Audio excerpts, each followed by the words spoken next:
Salut les amis, j'espère que vous allez très bien. Bienvenue sur lovecooking.com. Encore une fois, je vous reviens aujourd'hui avec une belle recette d'un gâteau, un cake marbré, très beau à voir et très facile à réaliser. Ça peut être une super activité à faire absolument avec vos enfants, très facile à faire.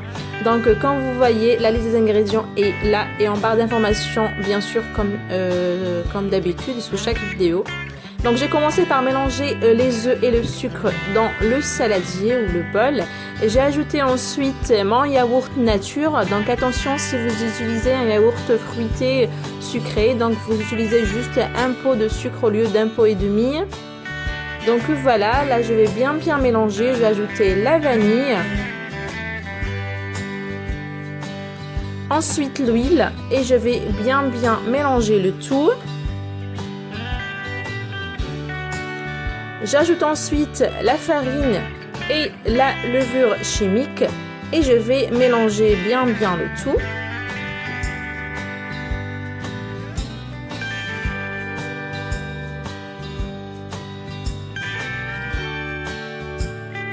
Je vais venir diviser ma préparation en deux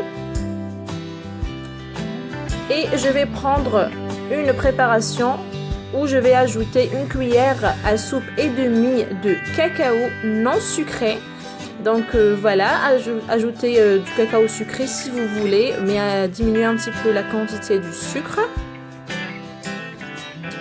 Ou pas, si vous aimez les gâteaux bien sucrés et gourmands. Et là on va mélanger, donc ne vous inquiétez pas, la pâte va un petit peu durcir ou être plus épaisse que l'autre, mais c'est tout à fait normal. Vous pouvez ajouter un tout petit peu de lait si vous trouvez ça vraiment immaniable. Et là, on va venir alterner les deux préparations dans un moule beurré et fariné. Mon moule mesure 23 cm de longueur. Vous pouvez utiliser un moule qui mesure 20 cm, mais pas en dessous de ça. Et donc, on va venir alterner les deux couches comme vous voyez sur la vidéo. Donc cacao, non cacao. On va alterner les deux couches comme vous voyez.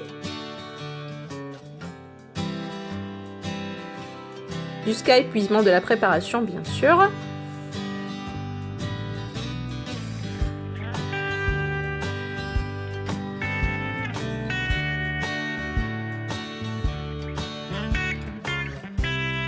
Une fois que c'est fait, on va tout simplement prendre un couteau ou bien un cure-dent ou bien une cuillère quand vous voulez et on va faire des mouvements d'aller-retour de gauche à droite et du haut en bas afin d'avoir un joli marbré après la cuisson.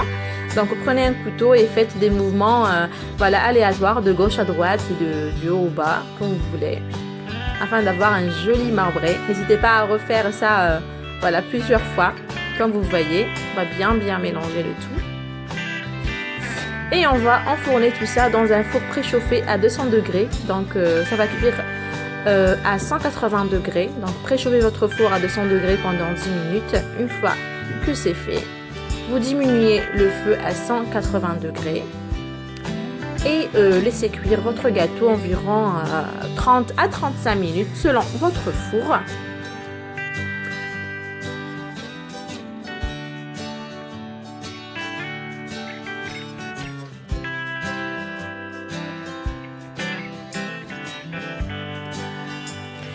Vous pouvez tester la cuisson avec un couteau.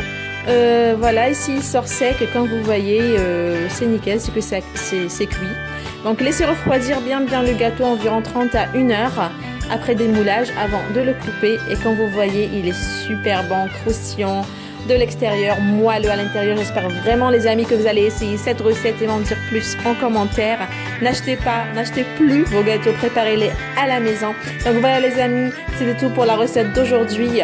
N'hésitez pas à vous abonner, si ce n'est toujours pas le cas, à liker et à partager la vidéo avec vos amis. Et c'est tout, je vous dis à la prochaine sur lovecooking.com. Au revoir.